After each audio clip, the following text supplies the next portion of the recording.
ঈদের নামাজ পড়িয়া একটা যুবক কবরের কিনারায় হাউমাউ করে কান্না করে।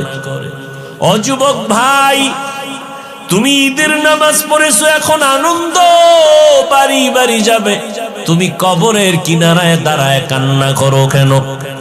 যুবক কান্না করে বলে, ভাইজান, গত ঈদে আমার বাবা আমার পার্শ্বে যায় নামাজে দাঁড়ায় নামাজ আদায় করেছিলেন।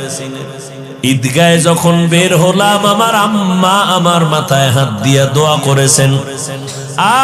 আজ আমি যখন ঈদের নামাজে রওয়ানা, আমার বিছানায় তাকায় দেখি আব্বা নাই, আমার আব্বা নাই, আমার আম্মাও নাই। কে আমার মাথায় হাত বুলাইয়া দিবে?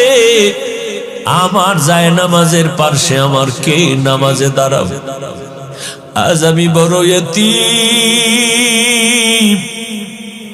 আজকে অনেকে আব্বা আম্মা নিয়া কত ঈদের আনন্দ করে, নাস্তা করে, আমার আব্বা নাই, আমার আম্মা নাই, আমি আজ এতিমের মতো একা।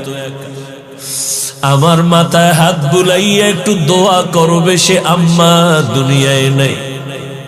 আমার বাবা আমার মাথায় ছায়া দিয়া রাখবে, সে বাবাও নাই, আমি বড় এতিম। আমার পাশের মানুষ যখন আব্বু বলে ডাক দেয়, আমার কলিজাটা ফেটে যায়। আমার কপাল বুঝি খারাপ, আমি একবারও আব্বু বলে ডাক দিতে পারি না। আমার পার্শ্বে যখন সন্তান আম্মু বলে ডাক দেয়, আমার কলিজা ভেঙে যায়। আমি কাকে আব্বু বলে ডাকবো? আমার মা নাই। আমি যত কষ্ট করতাম, যেখানে যাইতাম রাতের গভীর হয়ে গেলেই মা বাবায় টেলিফোন করতে, ও বাবা এখনো কেন ঘুমাও না, খানা খাইছো নি, শরীরের হালাতটা কেমন, বারবার টেলিফোন করতে। আজ আমার মা নাই, বাবাও নাই, টেলিফোনে রাত 12টায় কেউ খবরও নেয় না। না খাইয়া থাকলেও কেউ জিজ্ঞাসা করে না, ঘুমাইলাম কিনা কেউ খবর নেয় না। ও আল্লাহর বান্দারা, এখানে যারা আছেন এতিম, মা নাই, বাবা নাই, বড় আশা হয়। এই রমজান বড় দামি একটা মাস, কবরের আযাব বন্ধ, জাহান্নামের দরজাগুলো বন্ধ। ওই কবরে কোনো আযাব নাই, রূহগুলো অপেক্ষায় আছে। সন্তান, আজকে তুই কোন ঘরে ঘুমাইতেছ? ওই ঘরের মালিক তো একদিন আমরা ছিলাম। আজকে তোরে বড় বানাইতে গিয়ে আমি মা কত ঘুম নষ্ট করেছি। না খাইয়া বাবা তোমারে আমারে খানা খাওয়াইতে এত কষ্ট করে বড় বানাইছেন। ওই মা বাবাকে ভুলিয়া তুমি কেমনে ঘুমাও রে বাবা? ওই মা বাবার জন্য তৈরি হও, কবরে সওয়াব পৌঁছানোর কি ব্যবস্থা করবা। রমজান আসছে, এই রমজান এত বরকতের মাস, তাকওয়া অর্জনের মাস। ও বান্দা, তুমি একটা নফল আমল 11 মাসে করবা, রমজানে করবা, তুমি এত দাম পাবা। একটা নফল অন্য মাসে করো, রমজানে করবা, ফরজের সমান সওয়াব হয়ে যাবে। অন্য মাসে একটা ফরজ আমল করবা, রমজানে করলে 70টা ফরজের সওয়াব জমা হয়ে যাবে। আমার মায়ার নবী দুর্বল, অন্য নবীর উম্মতের হায়াত অনেক বেশি, তারা বেশি নেক আমল করেছেন। আমার হায়াত কম, আমার উম্মতের হায়াত কম, এত নেক কোথায় পাবে? আল্লাহ বলেন, ও নবী জানেন না আমি আপনার কত বড় আশিক?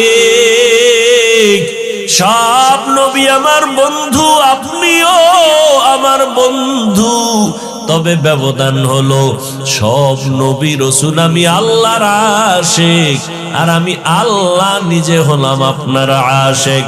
আপনার উম্মতের সুসংবাদ শোনায় দেন, যদিও হায়াত কম, তবে বরকত আমি দিব অনেক বেশি। অন্য নবীর উম্মতেরা 1000 মাস লাগাতার 1000 মাস ইবাদত করে যা পাইতো, আমি আপনার মহব্বতে আপনার উম্মতের 1000 মাসের সওয়াব আমি এক রাতের ইবাদতে দিয়ে দিব।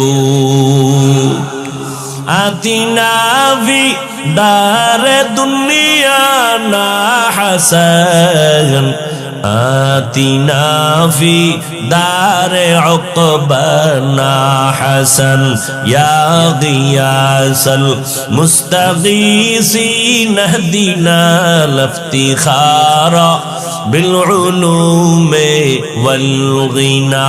हर गोरी दे ने को तू तैयार है, जो न मांगे उससे तू बेजार है। 1000 মাস ইবাদতের সওয়াব মুহাম্মদের উম্মতেরা কয় দিনে পাবে বলেন না কেন? ওই দিন বা রাতের নাম জানেননি? বলেন বলেন।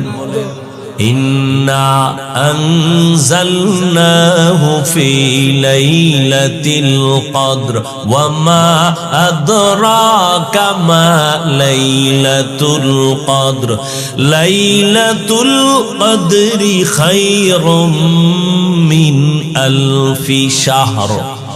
1000 মাসের সমান না, আরো বেশি দিবেন। আল্লাহর সেই পবিত্র কালাম মহাগ্রন্থ আল কুরআন, কি মহিমা এ মাসেই হয়েছে তার আগমন। আল্লাহর সেই পবিত্র কালাম মহাগ্রন্থ আল কুরআন, কি মহিমা এ মাসেই হয়েছে তার আগমন। এক নেকে শতুর রহমান,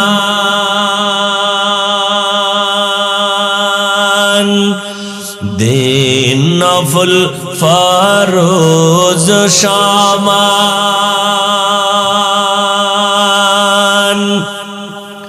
রহমত বরকত নাজাতের মাস, জালাও আমলের বাতি। ভুলবো না ভোলা যায় নাকি মাহে রমজানের স্মৃতি, ভুলবো না ভোলা যায় নাকি মাহে রমজানের স্মৃতি। এ মাসের কত ফজিলত জানো কি মুসলিম জাতি, বলবো না ভোলা যায় নাকি মাহে রমজানের স্মৃতি, বলবো না ভোলা যায় নাকি মাহে রমজানের স্মৃতি। কত কষ্ট করেছিলেন ইয়াতীম নবী এ রমজানে, ইবাদতে রাত কাটিয়ে দিতেন, কি হবে উম্মত বিনে। কত কষ্ট করেছিলেন ইয়াতীম নবী এ রমজানে, ইবাদতে রাত কাটিয়ে দিতেন, কি হবে উম্মত বিনে। আমরা তো সেই নবীর উম্মত, কেমনে দাও তার সিনাতে আঘাত, মরণের ভয় নাই কি তোমার, কি হবে যে শেষের গতি। ভুলবো না ভোলা যায় নাকি মাহে রমজানের স্মৃতি। ভুলবো না ভোলা যায় নাকি মাহে রমজানের স্মৃতি। এ মাসে কত ফজিলত জানো কি মুসলিম জাতি। ভুলবো না ভোলা যায় নাকি মাহে রমজানের স্মৃতি। ভুলবো না ভোলা যায় নাকি মাহে রমজানের স্মৃতি। এমন এক বরকতের মাস, ভালো করে বুঝো। এই মাসে জাহান্নামের দরজাগুলো বন্ধ, কবরের আযাব বন্ধ রে বাবা। এমন এক বরকতের মাস। ও আল্লাহর গোলাম, এই রমজানে একটা নফল ফরজের সমান দাম, একটা ফরজ 70 গুণ বেশি। আল্লাহ বলেন তাকওয়ার মাকাম অর্জন করতে যদি চাও, রমজানের রোজার মাধ্যমে তাকওয়া অর্জন করো। দিনের বেলা রোজা রাখবা, তাকওয়া মানে গুনাহ থেকে নিজেকে পবিত্র করো। রোজার মাধ্যমে গুনাহ থেকে নিজেরে বাঁচাও। হাতের গুনাহ থেকে হাত বাঁচাও, চোখের গুনাহ, জবানের গুনাহ, কানের গুনাহ, অন্তরের গুনাহ, এর থেকে নিজেকে পবিত্র বানায় দাও। রাতের বেলা তারাবির নামাজ আদায় করো। কত রাকাত? 20 রাকাত। কম পড়বা না, একটা নফল ফরজের সমান এই সুযোগ আর পাওয়া কিনা জানা নাই। অতএব 20 রাকাত তো পড়বাই। আবার সুযোগ আল্লাহ দান করেছেন, 11 মাসে এই সুযোগ পাওয়া যায় না। 2 রাকাত কম পক্ষে হলো তাহাজ্জুদ পড়তেই হবে, কারণ 11 মাসে ওই তাহাজ্জুদের সময় ওঠার কোনো সুযোগ নাই। আর রমজানে সাহারি খাওয়ার পুরা টাইম হলো তাহাজ্জুদের টাইম। অতিও গভীর হয় রজনী যখন, নীরবে প্রভুর নাম জপিও তখন। প্রভুর করুণা যদি পাইবারে চাও, গভীর রাতে উঠে প্রভুর গুণগান গাও। আমার আল্লাহ প্রথম আসমানে হাজির, আল্লাহর কাছে চোখের পানি ছেড়ে তাহাজ্জুদের মুসাল্লায় দাঁড়াইও। 11 মাসে এই সুযোগ চাইলেও পাওয়া যায় না রে বাবা। রমজান সাহারি খাওয়ার টাইম, পুরা তাহাজ্জুদের টাইম।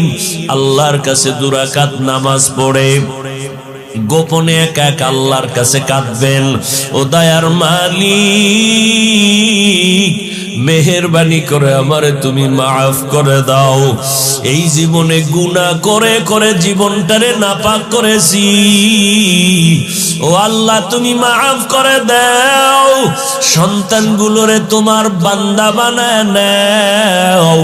আমার ব্যবসায় সমস্যা সমাধান করে দাও, চাকরির সমস্যা সমাধান করে দাও, বিবাহের সমস্যার সমাধান করে দাও। আয় আল্লাহ, আমার সন্তান পরে মনে থাকে না, তুমি ওর জেহেন খুলে দাও। বাবা হইয়া আল্লাহর কাছে চোখের পানি ছাড়বেন আর বলবেন, ইফতারির সময়, দোয়া কবুলের সময়, ইফতারি সামনে নিয়ে আল্লাহর কাছে দোয়া করবেন, ও দয়ার মালিক, একটা রোজাও ভাঙবো না। তুমি রোজার বরকতে আমাকে সুস্থ রাখিও মাওলা। একটা রোজা হুঁশ থাকতে ভাঙবো না। মরণ তো আমার একদিন হবেই, সুস্থ হয়ে মরি তাও মরতে হবে, অসুস্থ অবস্থায় মরি তাও মরতে হবে। অতএব হায়াতের মালিক কে? মৃত্যু দেওয়ার মালিক কে? আমার আল্লাহ যদি আমারে সুস্থ অবস্থায় নেন, করার কিছু থাকবে না। কত মানুষ সুস্থ, কোনো রোগ নাই, হঠাৎ বলে আমার বুকে ব্যথা, হঠাৎ জায়গায় চলে যায়। সবাই বলে হঠাৎ মরলো কেন? বলে স্ট্রোক করে মারা গেছে। ঠিক নেই? স্ট্রোক করে মারা গেল। তো আমি সুস্থ অবস্থায় যদি মরি আল্লাহ চাইলে নিয়ে যাবেন, অসুস্থ অবস্থায় যদি আল্লাহ চায় নিয়ে যাবেন। ওই করোনায় কত মানুষ গেল, আবার অনেকের করোনা হইছে কিন্তু মরে নাই। কথা বলেন না কেন? আল্লাহ বাঁচায় রাখছেন। অতএব রোজার কারণে আমার রোগ পারবে, মরে যাব না, না। আল্লাহ রোজার এত পুরস্কার দিয়েছেন, এত দামি পুরস্কার আর কোন আমলের বেলায় দেন নাই। অতএব আমার মাওলা যেহেতু চাইতেছেন আমি রোজা রাখি, আমাকে বন্ধু বলে আল্লাহ সম্বোধন করেছেন, রোজার মাধ্যমে তাকওয়ার মাকাম দান করবেন। অতএব আমি এই বরকত ছাড়ব না। আগামী রমাজান পাবো কিনা জানা নাই, গ্যারান্টি নাই। অতএব আল্লাহর কাছে তওবা করে নেন। ও যুবক, মা বাবাকে বললাম, ও পর্দার আড়ালের আম্মা জানেরা, ও বাবাজিরা, একটা রোজাও নিজেও ভাঙবেন না, সন্তানকেও রাখানোর চেষ্টা করেন। 6 বছর থেকে রোজার অভ্যাস ছাড়ি না রে বাবা। আর আপনার সন্তান 25 বছর একটা রোজাও রাখে না, আল্লাহর কাছে কি জবাব দিবেন? এখন থেকে রোজার অভ্যাস তৈরি করে নেন। রোজা রাখলে শরীর সুন্দর থাকবে, কলবের পাওয়ার বাড়বে, অঙ্গ প্রত্যঙ্গগুলো তাজা থাকবে। সারাদিনই তো খাবেন, সারা রাত খাবেন, 11 মাসই তো জনমের মতো খাইলেন, একটা মাস একটু কন্ট্রোল করবেন। সুবহ সাদিক থেকে সূর্যাস্ত পর্যন্ত পানাহার থেকে ফিরে থাকবেন। এরে আল্লাহর গোলাম, এর দ্বারা দুনিয়ায় আপনি লাভবান হবেন, আল্লাহর কাছেও দাম হবে, মানুষের কাছেও সম্মান বেড়ে যাবে। ও পর্দার আড়ালের আম্মা জান, ও যুবক বাবারা, আজকে তোমরা কি মনে করো জানি না, আমি যে এত বুঝাই, স্কুলে পড়ো, কলেজে পড়ো, চাকরি করো, বাধা নাই রে বাবা। আমিও তোমার মতো এক যুবক সন্তান। আমি যদি আজকে প্যান্ট শার্ট টাই লাগায় দাড়ি কামায় চলতাম, কেউ বাধা দিত না। এই টুপির কারণে, দাড়ির কারণে কত গালি শুনলাম, কত বাজে কথা শুনতেছি, এরপরও সারি না। এরে আল্লাহর গোলাম, এই টুপি দাড়ির কারণে কত আলেমরা জেলখানায়, কত আলেম ফাঁসির মঞ্চে চলে গেল, এরপরও এগুলো জানি শুনি, তারপরও সারি না কেন? একমাত্র কারণ আল্লাহর কোরআন সত্য, নবীর কথা সত্য, একটা মিথ্যা নাই। এক জাররা পরিমাণ গুনাহ নিয়ে কবরে গেলে 2 পার্শ্বের মাটির চাপ। এরে আল্লাহর বান্দারা, আল্লাহর কোরআনে একটা ভুল কেউ বের করতে পারে নাই। ওই কোরআন সত্য, গুনাহ নিয়ে কবরে গেলে আযাব হবে সত্য। আমার নবী এই রমজানে কি আমল করেছেন একটু ভাবো। নবীর কোনো গুনাহ নাই, তারপরও সারা রাত নামাজে কাটাইতেন, কান্না করতেন। আবু বকরের মতো সাহাবী, ওমরে ফারুকের মতো সাহাবী, ওসমান রাদিয়াল্লাহু আনহুর মতো সাহাবী, হযরত আলী সহ সব সাহাবায়ে কেরাম এত ইলম, এত আমল, এত তাকওয়া, এরপরেও রমজানে কি আমল করছেন? আজীবন কান্না করেছেন। তাদের তুলনায় আপনার আমর তো কোনো আমলই নাই। কি পরিমাণ কান্না করা দরকার! আল্লাহর কাছে তওবা করেন। চোখে যদি কান্না না আসে, পানি না আসে, মনে করিয়েন আল্লাহ গুনার কারণে বেজার।